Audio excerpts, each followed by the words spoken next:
You wanted the best, but you got Kiss meets the Phantom of the Park.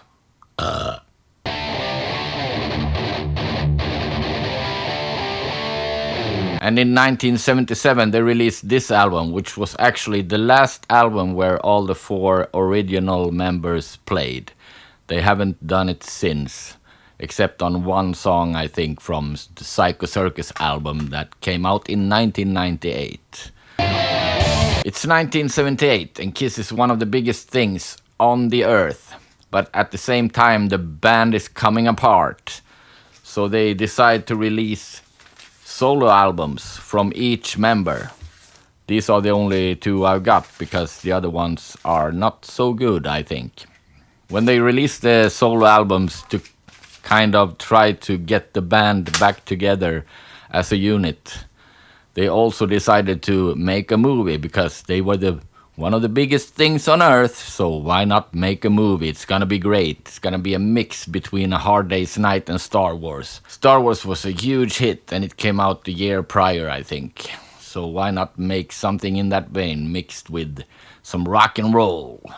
Hell yeah! But the movie, unfortunately, is not that great. It starts with Kiss rocking out at an amusement park where they are going to play in the movie. And you see them flying in and it looks kind of hilarious, actually. And then it's like an amusement park commercial, basically, where you see all the rides and stuff at that particular amusement park. And we get to meet Deveraux, which is the antagonist, and he's a mad scientist who works at the amusement park, but is not too keen on Kiss performing there.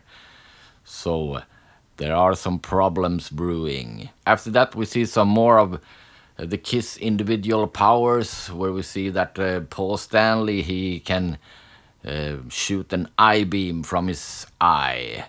And he can also walk on that beam, which is also quite hilarious.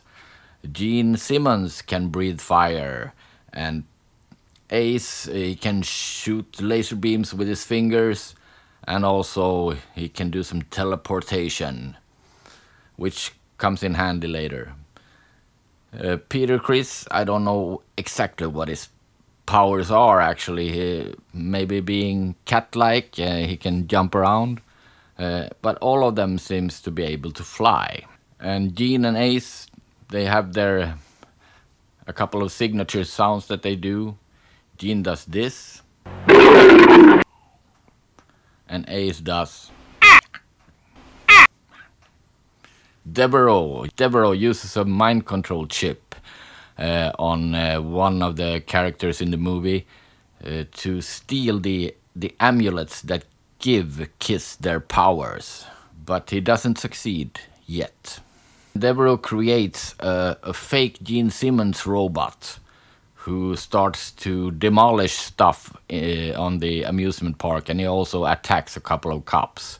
So the police catches up with Kiss to question them about this, because they think that Gene Simmons did it, when in fact it was a fake robot version. So then we see Kiss playing live some more, I Stole Your Love, I believe it is. And then they meet the girlfriend to the person who has been mind control chipped, you know, the guy who's trying to steal the amulets that give Kiss their powers.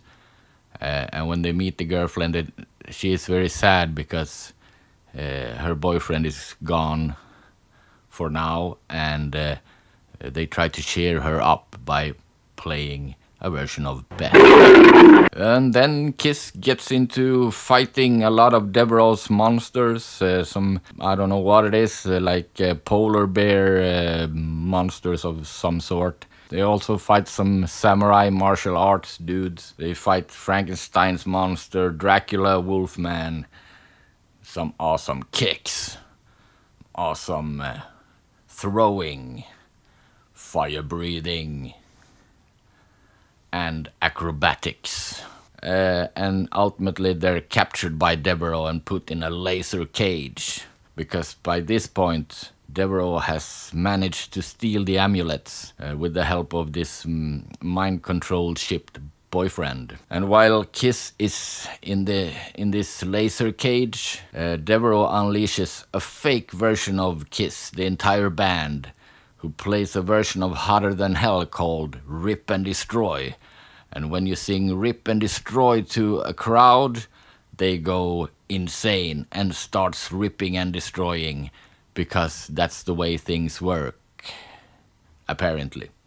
But Kiss, even though they don't have their powers because the amulets are a couple of meters away, it doesn't make sense. But anyway, Kiss, even though they don't have their powers, manage to kind of gather what remaining energy they have, and they make the amulet box levitate and fly over to them so that they get their powers back. So Kiss returns to the stage and they begin to fight the fake Kiss. Maybe an allegory of fighting a battle with yourself. Well, it's a very deep movie. And naturally they defeat the fake Kiss, take over the stage and play Rock and Roll All Night. And after that they help the boyfriend get rid of his mind control chip so we can return to his girlfriend. And it ends happy for everyone except Deveraux, who has become the Phantom of the Park, because all of a sudden he has aged 100 years. Because he's so depressed he couldn't stop Kiss, I don't know. But that's the way it works in this movie. When Kiss fights, they have stand-ins a lot of the time, and you can clearly see that it's not the actual members fighting, because the stand-ins does not look anything like the actual members of Kiss. So that's pretty funny.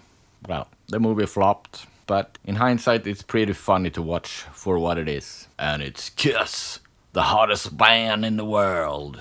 I've seen some reworked video of some scenes from this movie, and it actually looks pretty good.